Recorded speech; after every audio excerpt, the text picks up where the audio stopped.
No. You rise to the occasion. Experience comes with age, and I've been hearing a lot about age, you know. We are now, and I finally get to check that off my list, and I knew this was going to be a big fight. The build-up for this is huge. The press conferences are entertaining. It's a spectacle. With only 17 days remaining before the Anthony Joshua-Jake Paul clash, the tension is reaching its peak as both men push themselves to their limits. Joshua is fine-tuning his power, timing, and footwork, while Jake grinds through intense conditioning sessions to close the gap.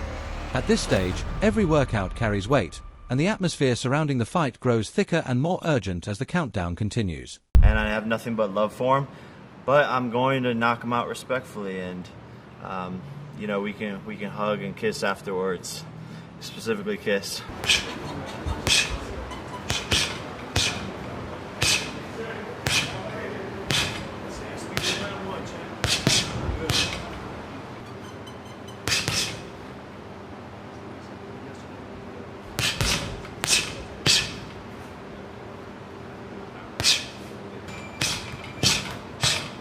Anthony Joshua's training camp for his upcoming fight with Jake Paul is already in full motion, and this time it marks a major shift in his approach.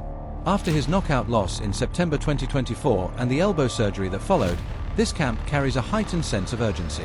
Joshua has switched camps and is now working with members of Alexander Usyk's coaching team, focusing on conditioning, technical refinement, footwork, and overall ringcraft to enter the bout sharper and more intelligent. Joshua admits the change has been a serious adjustment. The new environment has pushed him harder than ever, physically and mentally. He's using the process to rebuild his confidence, sharpen his strengths, and prepare for what may be one of the most pivotal comeback moments of his career. His mornings now begin with intense ice baths, a routine aimed at reinforcing his body and speeding up recovery. The freezing temperatures reduce inflammation, keep his muscles fresh for the day's workload, and strengthen his mental resilience. Joshua sees these cold therapy sessions as a way to sharpen his focus and prepare himself for the demanding training that follows. It's a disciplined, unforgiving routine that reflects his determination to show up stronger and fully prepared when fight night arrives.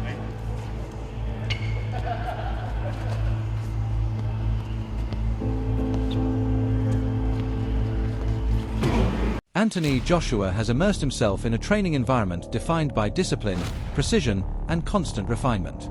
Guided by experienced coaches whose methods center on technical sharpness and strategic awareness, he approaches each session with clear intent. His drills are designed to tighten his offensive bursts while building a defense that reacts instantly and instinctively. Coaches track every detail, his rhythm, foot placement, punch selection, pushing him to break old habits and elevate his overall ring IQ. Ringside observers note how seriously Joshua absorbs every correction. Rather than relying on natural power, he focuses on mastering angles, distance control, and well-timed counters. His movement has become more purposeful, transitioning smoothly between defensive slips and crisp counterpunch combinations. The atmosphere in camp demands growth not only in strength and stamina, but in mental sharpness. Each session hones the instincts needed for the unpredictable, split-second moments that define elite heavyweight boxing.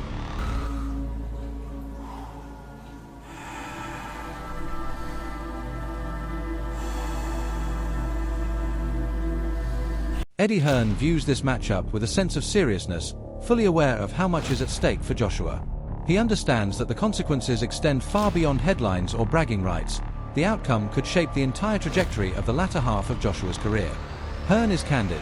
A loss in a fight like this would force difficult questions about whether continuing would even make sense. Yet despite the weight of those implications, Hearn's confidence in Joshua hasn't wavered. He believes the months of dedicated work, from conditioning to elite-level sparring, have rebuilt Joshua's discipline and sharpened his focus. Every aspect of training has been treated with championship-level urgency. According to Hearn, that mindset is the foundation of his belief that Joshua will meet the moment. Reports from inside the gym reinforce this confidence, describing a fighter who appears composed, driven, and fully dialed in. Even with immense pressure surrounding him, Joshua continues to push forward, embracing the challenge rather than shrinking from it. I think he's at that stage of his career where he's trying to rediscover a little bit of that confidence. He's gone to Alexander Usyk, where we're hearing reports he's out there training with Usyk and the team, trying to pick up something, trying to rediscover something. That's very strange, Paul, isn't it? It is, but it's not unheard of. I've heard of a lot of fighters doing that. You see fighters, obviously, it's the old Rocky movies years ago, but you see a fighter losing to someone, all of a sudden they go in the camp and they start training and do little bits together and become friends or whatever else. I think it'll do Joshua no harm travelling, but as you say, he's a little bit long in the tooth and he's a bit on the back nine rather than the front nine, where that experience would really come into play. But I'm just looking at his record here. He obviously, after the Usyk fight, he'd come back and he had 3 fights and then the Ngannou demolition job. Well, yeah, Jermaine Franklin, he had Robert Helenius, he had Otto Wallin, and he smashed Ngannou, which everyone went hallelujah for, right? Yeah, but he's obviously not in like the BoxRec rankings to see where he is. But the Dubois fight is a fight where, what you've just said then, Spencer, like, match him right. I felt he was match right with Dubois. That's just my opinion. Just obviously, I was wrong on that and I was proved wrong, but I felt like Joshua would have and should have came through that, but he obviously didn't. So therefore, it's back to the drawing board, and where do you go from there? What do you do from there? Does he keep the same team around him? Does he go and find someone new and try and adapt and add to his repertoire already? And this move at Usyk, I don't know what it'll be, but if he's fighting before Christmas, then he needs to get in shape quick, because there's only 8 weeks to go, let's say. Well, my understanding, he's in camp, he's in shape, and just looking to getting out and get back to winning ways, is my understanding. That's why they're talking about 8-rounders. Yeah. He wants to sort of go under the radar a little bit, and it's difficult for someone like Anthony Joshua because he's such a commercial commodity. He's always been in shape all the time, hasn't he? Yeah. He always will be in shape. He's never, ever not been... But it's not about his physical shape, is it? No one's ever questioned his physical state.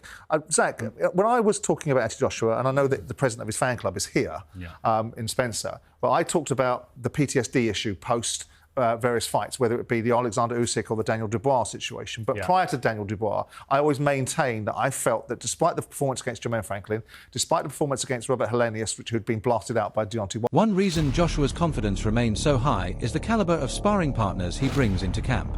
Footage shows him trading punches with top-tier heavyweights, each offering a different kind of challenge. Jared Anderson, known for his explosive power and relentless tempo, forces Joshua to stay defensively sharp. Every reaction matters, and any hesitation is punished. Anderson keeps him alert from the first second of a round to the last. Frank Sanchez presents an entirely different test with his slick, technical style. His ability to glide around the ring, slip shots, and maintain perfect balance pushes Joshua to adapt on the fly. Against Sanchez, Joshua must think faster, refine his footwork, and approach every exchange with greater strategy. These sessions go far beyond physical conditioning. They simulate the intensity and complexity of true elite-level competition. Each sparring partner applies a kind of pressure Jake Paul has never encountered. Their contrasting styles help Joshua refine a complete game, built on timing, precision, and the ability to shift tactics in an instant. Saying that you and AJ must retire if Jake Paul wins on December 19th. Stand by that? Yeah, I do. I mean, I suppose so. Shit, yeah. Look, I don't see a world where Jake Paul wins this fight. I know that boxing's boxing. And I mean, what was it? Roy Jones came out this morning and said Jake Paul can win this fight. Teddy Atlas as well. Teddy Atlas? Mm-hmm. Okay. All right, now I'm a bit worried. I won't retire. AJ should retire if he loses, no. Sorry. No, I see AJ winning this fight with ease, comprehensively, destructively, violently, and I don't see a world where Jake Paul is competitive in the fight, let alone win the fight. But luckily, AJ's not preparing in a way that he just thinks it's a joke. He's preparing for Jake Paul like he's a world title contender. Yes, it's been a little bit of a shorter camp. Yes, we've got to make weight this time around, but it doesn't matter.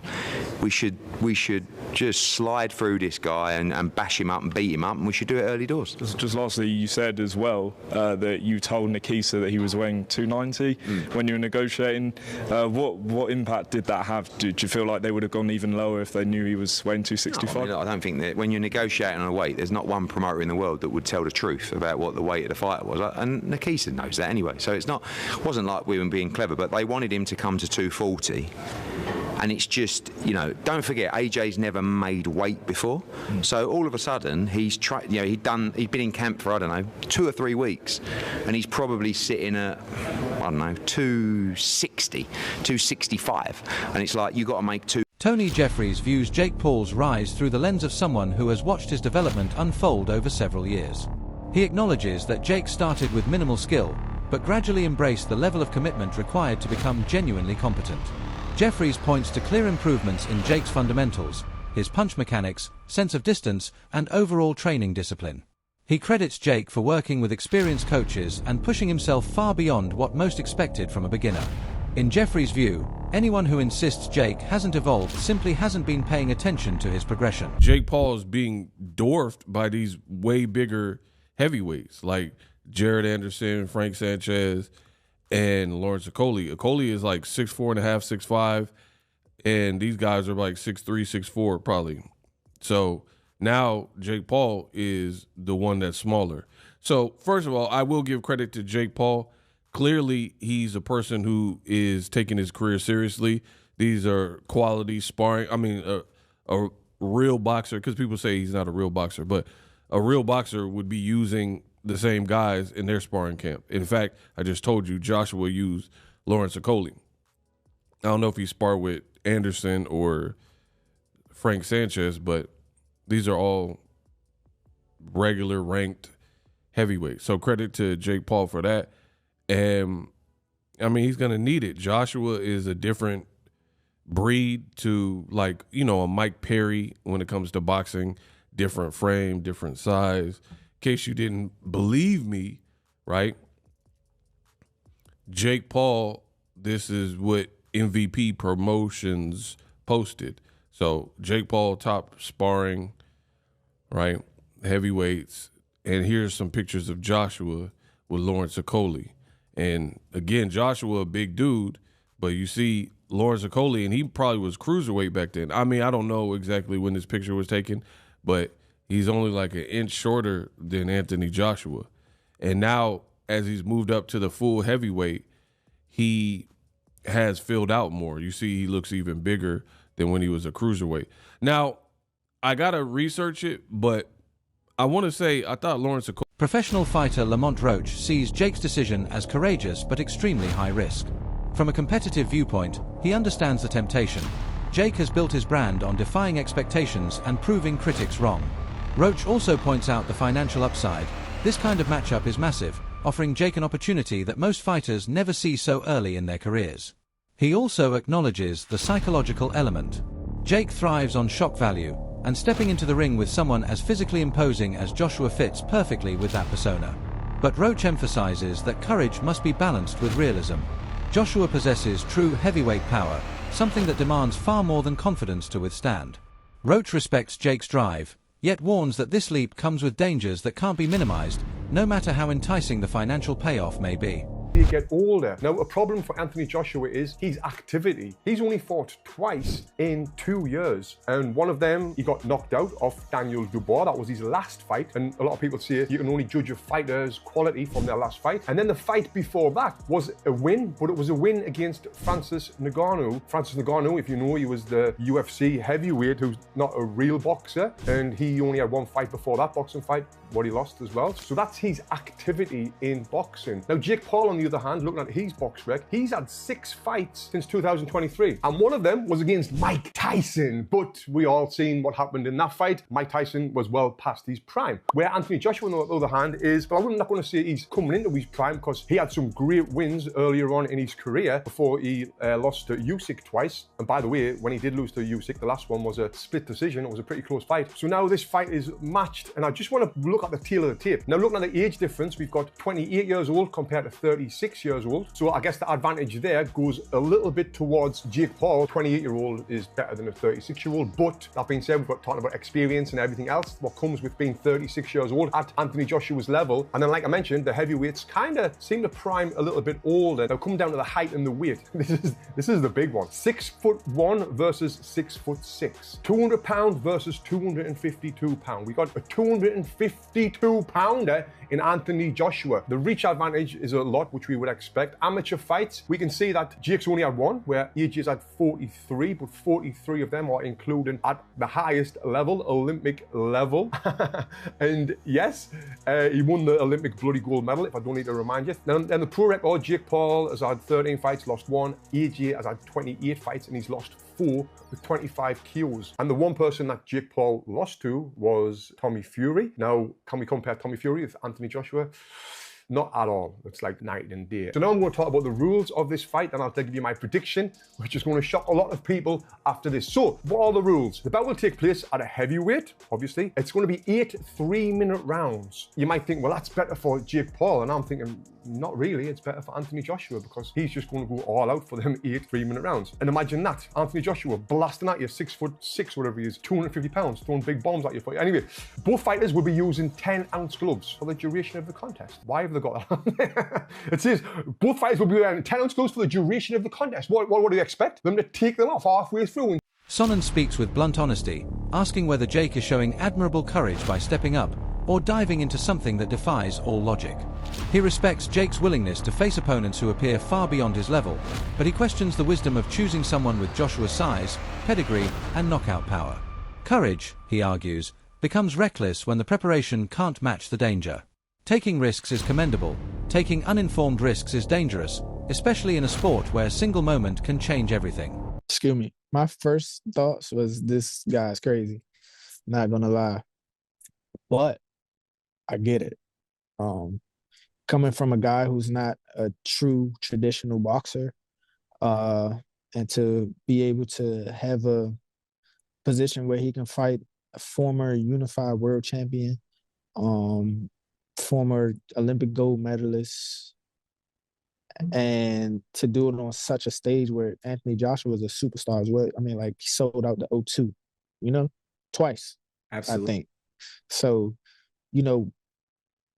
I think Jake is setting himself up for,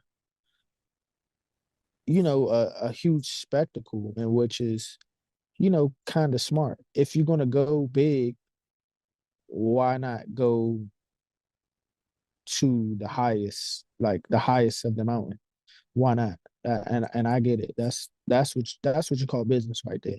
And I seen a lot of guys calling them out, from like Gabe to, other guys who are boxers. Yeah, like guys who actually beat them. But why would he settle for those guys when he could fight Anthony Joshua? So I think that's smart. I think that's super smart.